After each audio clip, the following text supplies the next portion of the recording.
আরামবাগের কামারপুকুরে মুখ্যমন্ত্রী মমতা বন্দ্যোপাধ্যায়ের কর্মসূচি রয়েছে মঙ্গলবার। তার আগে চলেছে জোর কদমে সভার প্রস্তুতি। ঘটনাস্থল থেকে প্রতিবেদন তুলে ধরেছে আমাদের প্রতিনিধি মহেশ্বর চক্রবর্তী।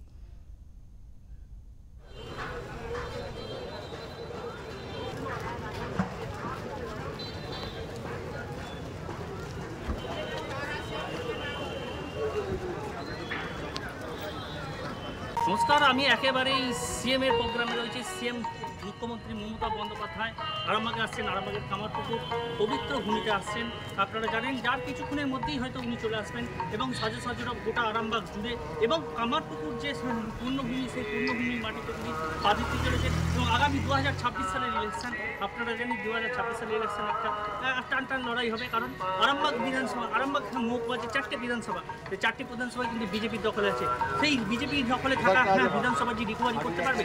তাছাড়া এটা একেবারে প্রশাসনিক সভা, তা সত্ত্বেও আমরা সঙ্গে পেয়ে গেছি আরামবাগ লোকসভার যে জেতা প্রার্থী এবং আমাদের দিদি হচ্ছে মিতালিদিকে পেয়ে গেছি। উনি কি বলবেন যে দিদি আসছেন?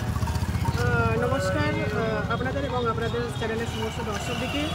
দেখুন, আমরা ঠাকুরের এটা কামারপুকুর মানে রামকৃষ্ণদেবের মাটি, পবিত্র মাটি। এই পূর্ণভূমিতে আমাদের মানবিক মুখ্যমন্ত্রী, বাংলার জননেত্রী, আমাদের প্রিয় দিদি উনি এখানে আসছেন।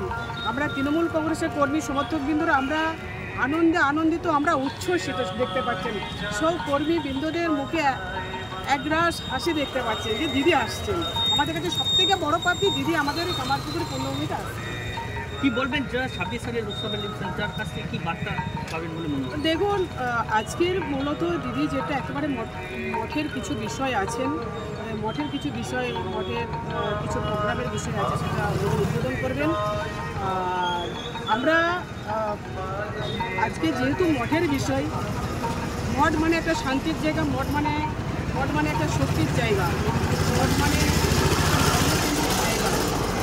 সেই বিষয়ে আমরা শ্রী ঠাকুর রামকৃষ্ণ দেবকে আমরা প্রণাম জানাই। আর তার সাথে সাথে বলবো, ঠাকুর একটা ভাষা বলেছিলেন, একটা বাণী বলেছিলেন যে সকলের চৈতন্য হোক। আমি বলবো বিজেপির মানুষদের যারা এখানে আছেন তাদের একটু চৈতন্য হোক। তার কারণ আজকে আপনারাও জানেন যে দিকে দিকে বিজেপি শাসিত রাজ্যগুলিতে যেভাবে বাংলা ভাষা বলে বাংলা ভাষার উপর সন্ত্রাস চলছে, বাঙালি শ্রমিকদের উপর যে অত্যাচার চলছে, আজকের দিনে বলতে খুব খারাপ লাগছে।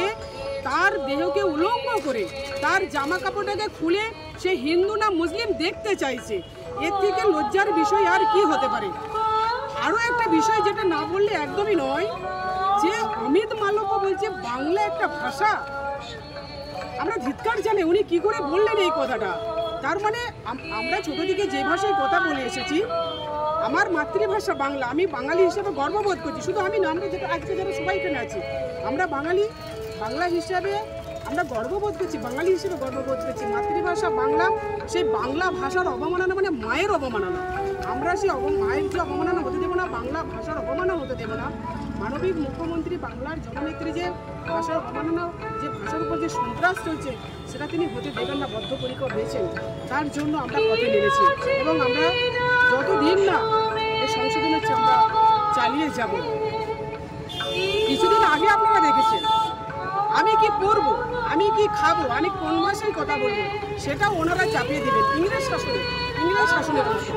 খানাকুল পবিত্র রাজা রামমোহন রায়ের মাটিতে পোদ্দার অধিকারী, তিনি নিজে একজন সাধারণ কৃষক পরিবারের সন্তান। তিনি বলেছিলেন জয় বাংলা।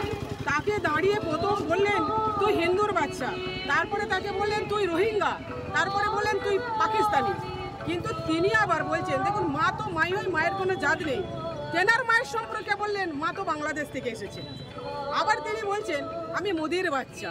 আমরা বুঝতে আমি শুধু আমি নয়, এখানে সবাই দাঁড়িয়ে আজকের দিনে আমরা ওনাকে একটা কথা জানতে চাই, উনি কার বাচ্চাকে ঠিক করুন, আর আমরা পরে ঠিক করবো আমরা হিন্দুর বাচ্চা না বাঙালির বাচ্চা। আমরা বাংলা বলবো না, হিন্দুর কথা বলবো।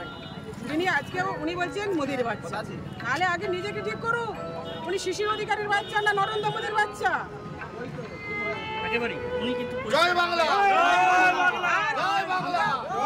এটাও বলবো যে উনি জয় বাংলা স্লোগান হচ্ছে, যে জয় বাংলাকে ঘিরে ওনার যতগুলো তার ছিল, যেটুকু জয় একজনের আওয়াজ ছিল, যতটুকু তার ভালো ছিল মাথা, সেটাও কেটে ছিঁড়ে পড়ে গেছে।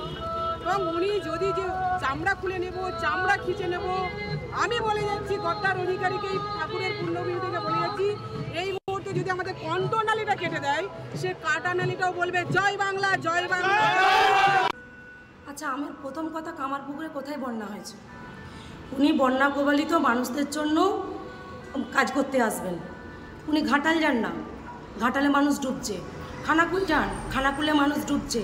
গোঘাটে সাতবেড়িয়া পোল, যেখানে বারবার শিরোনামে উঠে আসে লক্ষাধিক মানুষের যাতায়াত, সেই সব রাস্তার কাজের উন্নয়ন কিছু নাই। আরামবাগের আবর্জনা স্তূপ, লক্ষ লক্ষ মানুষের যাতায়াত, গ্যাস গন্ধে যেতে পারছে না, সেখানকার নাগরিক টিকতে পারছে না, সেখানে কাপড় দিয়ে আড়াল করা হচ্ছে। পুরোটাই তো আড়ালের সরকার।